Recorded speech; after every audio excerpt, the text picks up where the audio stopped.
Okay, this video is all about total internal reflection.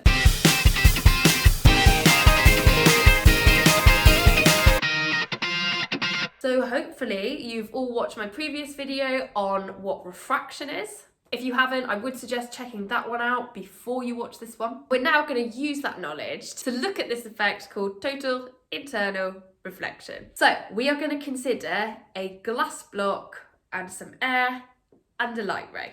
And we are going to send our light rays through the glass. Once it meets that boundary between the glass and the air, that light ray will be refracted, and it will be refracted away from the normal because it is travelling faster in the air than the glass.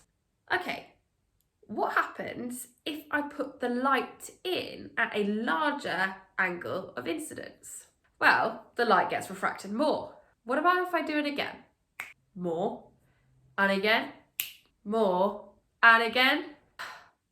Okay, you get the point, but I do actually need to do just one more. Here.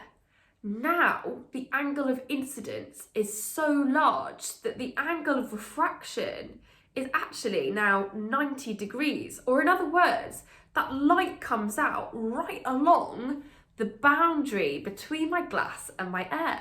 This angle of incidence that causes that 90-degree angle of refraction is called the critical angle. Sounds very important, doesn't it? And to be fair, it is. Because let's consider what happens when your angle of incidence is even larger than your critical angle. Since the light can't possibly refract anymore, what happens is you get the light being reflected back into the same material, as shown here. And since this is a reflection, now the angle of incidence should be equal to my angle of reflection. This effect is called total internal reflection. Okay, hope you found that helpful. If you did, please do like and subscribe. Make sure to download the notes for those ray diagrams. Thanks for watching.